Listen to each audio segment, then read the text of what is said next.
పెట్టుబడుల అవగాహనపై రేవంత్ మరియు గిరిబాబు గారు కండక్ట్ చేసే వెబినార్ కోసం ఈ నెంబర్కి కాల్ చేయండి.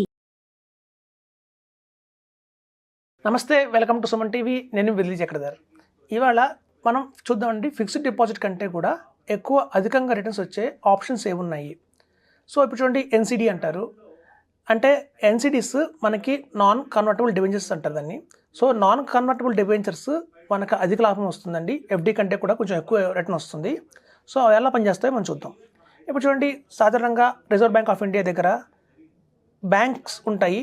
అలాగే ఎన్బిసి అంటారు, అంటే నాన్ బ్యాంకింగ్ ఫైనాన్షియల్ కంపెనీస్ అంటారు. సో అట్లా కొన్ని కంపెనీస్ మన ఆర్బీఐ దగ్గర రిజిస్టర్ అవుతాయి. సో అలా ఎన్బిసిస్ కనుక ఆర్బీఐ దగ్గర రిజిస్టర్ అవ్వాలి అంటే, పర్మిషన్ తీసుకోవాలి అంటే 10 crores దాకా వాళ్ళ దగ్గర ఫండ్ పెట్టాలి. కొలెటరల్ ఒక ఫండ్ పెట్టినప్పుడు వాళ్ళకి పర్మిషన్ వస్తుంది నాన్ బ్యాంకింగ్ ఫైనాన్షియల్ కంపెనీ లాగా రన్ చేయడానికి. సో అట్లాంటి వాటిలో చూడండి, మీకు శ్రీరామ్ ట్రాన్స్పోర్ట్ కావచ్చు, లేకపోతే మనకి ఏంటంటే బజాజ్ ఫైనాన్స్ కావచ్చు, అలా కొన్ని ఎన్సిడీస్ కూడా కంపెనీస్ ఉంటాయి. ఫిన్వెస్కో కావచ్చు, అట్లాంటి కంపెనీస్ ఉంటాయి. సో వీళ్ళందరూ ఏం చేస్తారని చెప్దాం. చూడండి, మన బ్యాంకులో మనం పెట్టాము అమౌంట్, చాలా సేఫ్ ఉంటుంది, అందరికీ తెలిసిన విషయమే. సో సేఫ్టీ గ్యారంటీ దేనికి ఉంది అంటే మన ప్రిన్సిపల్కి ఉంది. ప్రిన్సిపల్కి గ్యారంటీ ఉంది కానీ ఇంట్రెస్ట్కి గ్యారంటీ లేదు. అదేంటి అంటే, ఇప్పుడు చూడండి, సపోజ్ మన బ్యాంకులో ఎస్బీఐ తీసుకున్నా, హెచ్డిఎఫ్సి తీసుకున్నా, ఇవాళ రేట్ ఆఫ్ ఇంట్రెస్ట్ వచ్చి 7.25% ఉంది. సో ఈ 7.25% రిటర్న్ గ్యారంటీయా అంటే గ్యారంటీ లేదు. ఇవాళ 7.25 ఉంది, రేపటి రోజున అది 6%గా పడిపోవచ్చు, 5%గా పడిపోవచ్చు. సో దానివల్ల వచ్చి జరిగిన నష్టం ఏంటంటే, చూడండి, ఫర్ ఎగ్జాంపుల్ ఇవాళ ఒక 60 ఏళ్ళున్న వ్యక్తి రిటైర్ అయ్యారు, ఒక 20 lakhs ఫండ్ వచ్చింది. ఆ 20 lakhs మనం బ్యాంక్లో ఎఫ్డీలో పెట్టుకున్నాం, సేఫ్గా పెట్టుకున్నాం. మనకి వచ్చే 7.25%, 7.5% ఏంటంటే దగ్గర 13,000 దాకా వస్తుంది నెలకి.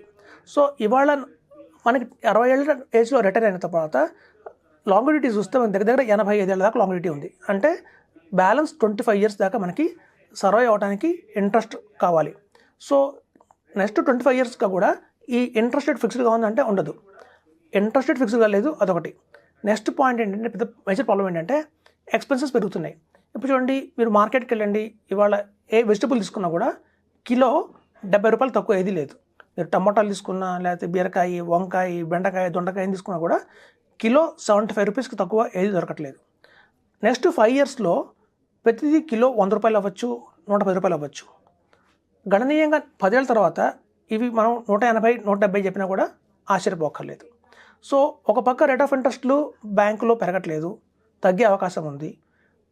చూస్తే మనకి సరుకులు కావచ్చు, ప్రొవిజన్స్ కావచ్చు, టీ పౌడర్ కావచ్చు, వెజిటబుల్స్ కావచ్చు, పెరిగే అవకాశం ఉంది. యాక్చువల్గా రిస్క్ అంటే ఇదేనండి. సో ఒక పక్క మన ఆదాయం పడిపోతుంది, ఖర్చు పెరుగుతున్నాయి. సో మనం చాలామంది అనుకుంటారు బ్యాంకులో సేఫ్టీ, ప్రైవేట్గా ఫిక్స్డ్ డిపాజిట్ చేస్తే అది రిస్క్, అలాగే ఏదైనా ఎన్సిటీ తీసుకుంటే రిస్క్ అంటారు. రిస్క్ వాటిలో ఉందో లేదో డౌట్. చూడండి, ఒక ప్రైవేట్ ఎఫ్డీ కింద శ్రీరామ్ ట్రాన్స్పోర్ట్ ఉంది, వాళ్ళు 9.5% రిటర్న్ ఇస్తామంటున్నారు. సో ఆ శ్రీరామ్ ట్రాన్స్పోర్ట్ మీద రిస్క్ ఉందా అనేది డౌట్ చాలామందికి ఉంటుంది. ఏమో ఉండొచ్చు, ఉండకపోవచ్చు. అంటే కంపెనీ ఇంకా 10 ఏళ్ళ దాకా రన్ అవ్వచ్చు, మంచిగా రిటర్న్ కూడా ఇవ్వచ్చు, ఆ అవకాశం కూడా ఉంది. కానీ ఇది గ్యారంటీ ఏది? ఖర్చులు మాత్రం పెరిగిపోతుంటాయి, ఆదాయం పడిపోతుంటుంది, ఇది మాత్రం గ్యారంటీ. సో అసలు రిస్క్ ఇక్కడే ఉంది. చాలామందికి రిస్క్ బ్యాంకులో ఉందా, ప్రైవేట్ ఎఫ్డీలో ఉందా, ఎన్సిడీలో ఉందా ఆలోచిస్తారు. మేజర్ రిస్క్ ఇక్కడ ఉంది. సో ఈ రిస్క్ మనం తట్టుకోవాలి ముందు, ఫస్ట్ ఆఫ్ ఆల్. సో కాబట్టి మనం చెప్పేది ఏంటంటే, ఇప్పుడు చూడండి, ఎన్సిడీస్లో మనకి 12% రిటర్న్ వస్తుంది per annum, అంటే నెలకి రూపాయి వడ్డీ వస్తుంది. సో బ్యాంకులో 7.5% రిటర్న్ వచ్చినప్పుడు మనకి శ్రీరామ్ ట్రాన్స్పోర్ట్ లేదా బజాజ్ ఫైనాన్స్ దాంట్లో 8.5 నుంచి 9.5% per annum రిటర్న్ వచ్చినప్పుడు మనకి ఎన్సిడీస్లో 12% per annum రిటర్న్ వస్తుంది.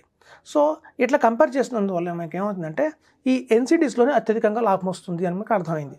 సో 12% అంటే రూపాయి వడ్డీ. ఇప్పుడు చూడండి, సపోజ్ మనం 10 lakhs ఇన్వెస్ట్మెంట్ చేస్తే నెల 10,000 వస్తుంది. అయితే ఈ ఎన్సిడీ రూపంలో తీసుకున్న వాళ్ళు మన అమౌంట్ని ఏం చేస్తారు, అది ఎంత సేఫ్గా ఉందో అనేది చూద్దాం. ఇప్పుడు చూడండి, ఎన్సిడీస్ రన్ చేసే ప్రతి ఒక్క కంపెనీ కూడా ఆర్బీఐ దగ్గర రిజిస్టర్ అయ్యి ఉంటుంది. సో ఆర్బీఐ దగ్గర పర్మిషన్ తెచ్చుకోవాలి అంటే వాళ్ళుగా 10 కోట్లు ఇన్వెస్ట్మెంట్ చేసి ఫస్ట్ లైసెన్స్ తీసుకొచ్చుకోవాలి. తర్వాత ఈ ఎన్సిడీస్ని ఏం చేస్తారంటే ఫ్లోట్ చేస్తారు. అంటే ప్రతి ఒక్క ఎన్సిడీ కూడా ఒక టైం ఫ్రేమ్ ఉంటుంది. అంటే సపోజ్ 1 monthకి June, suppose for example May 25th 2024 నుంచి 25th జూన్ 2024 దాకా 1 monthకి ఫ్లోట్ చేస్తారు. సో ఎప్పుడైనా ఎన్సిడి ఒక 1 మంత్ కాల పరిమితిలో ఉంటుంది. ఎంతమంది ఇన్వెస్ట్మెంట్ చేద్దాం అనుకుంటున్నా అంతమంది ఆ టైంలో ఇన్వెస్ట్మెంట్ చేయాలి. దాన్ని సిరీస్ 1 అంటారు. అది అయిపోయిన తర్వాత నెక్స్ట్ సిరీస్ 2 వస్తుంది. సో ఇట్లా ఫిక్స్డ్ డిపాజిట్ లాగా బ్యాంక్లో మనం ఎప్పుడు వెళ్తే అప్పుడు ఇన్వెస్ట్ చేయడానికి లేదు. వీటి బట్ టైం ఫ్రేమ్ ఉంటుంది.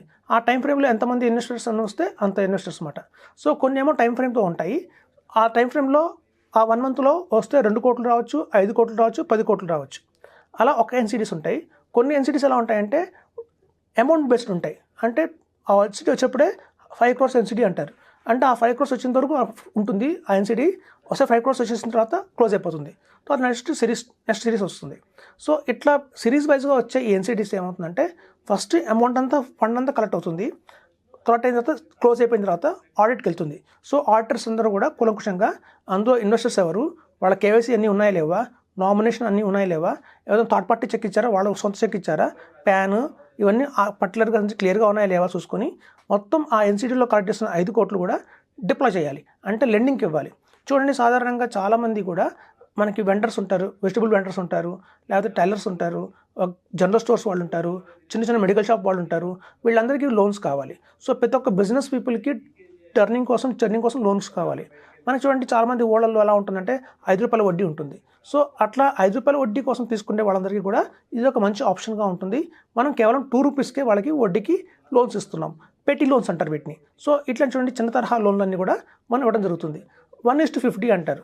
అంటే ఒక ఇన్వెస్టర్ చేసిన ఇన్వెస్ట్మెంట్ని 50 మందికి పెట్టి లోన్స్గా ఇస్తారు. సో మనకేమవుతుందంటే అలా ఎక్కువ మందికి ఇవ్వడం వల్ల సేఫ్టీ అనేది పెరుగుతుంది. సో అట్లా కలెక్ట్ చేసిన అమౌంట్ని ఈ చిన్న చిన్న వర్కింగ్ గ్రూప్స్ వాళ్ళకి చూడండి, వాళ్ళు కనుక లోన్కి వెళ్ళాలి బ్యాంకులో అంటే అడ్రస్ ప్రూఫ్ అని లేదా ఐటీ రిటర్న్స్ అని అడుగుతారు.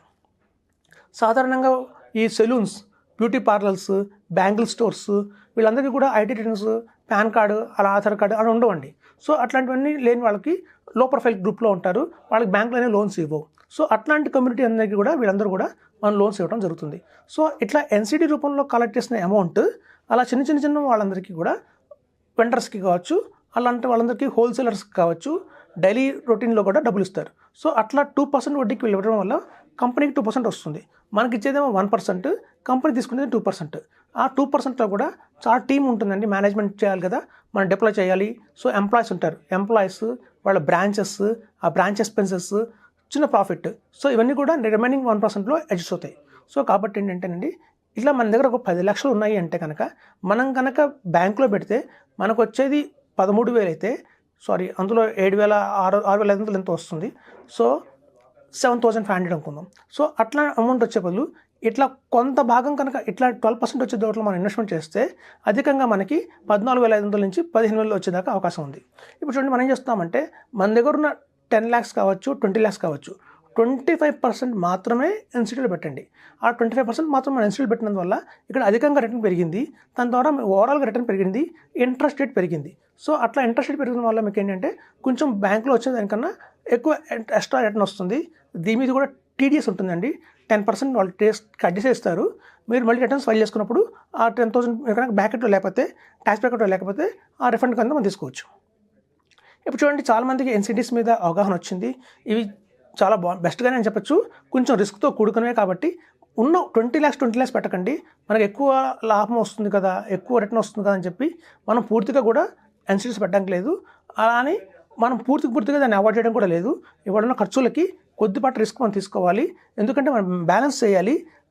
పెరిగే ఖర్చుల్ని వచ్చే ఆదాయాన్ని మనం బ్యాలెన్స్ చేయాలి కాబట్టి కొద్ది మాత్రం రిస్క్ తీసుకోవచ్చు. సో అనుకున్న అమౌంట్లో 25% మాత్రం మీరు ఎన్సిటీస్లో పెట్టమని చెప్తున్నాను. 75% బ్యాంకులో ఉంచుకోండి. లేదంటే ఇంకో పని చేయొచ్చు, 50% బ్యాంకులో పెట్టుకోండి, 25% ఎన్సిటీలో పెట్టండి. ఇంకో 25% ఏం చేస్తారంటే ప్రైవేట్ ఎఫ్డీస్ అంటారు. ప్రైవేట్ ఎఫ్డీస్ అంటే ఈ శ్రీరామ్ ట్రాన్స్పోర్ట్ కానివ్వండి, అలాగే బజాజ్ ఫైనాన్స్ కానివ్వండి, ఇట్లాంటి కొంచెం పెద్ద కంపెనీస్ ఉన్నాయి. వాళ్ళు మీకు 9.5% 10% దాకా రిటర్న్ ఇస్తారు.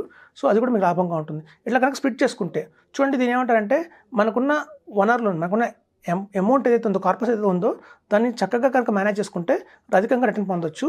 సో అలా కనుక మనం చేసుకుంటే ఖర్చును కొంచెం తట్టుకోవడానికి అవకాశం ఉంటుందని చెప్తున్నాను. Thank you. సుమన్ టీవీలో మీ పర్సనల్ అండ్ బిజినెస్ ప్రమోషన్స్ కోసం కింది నెంబర్కి కాంటాక్ట్ చేయండి.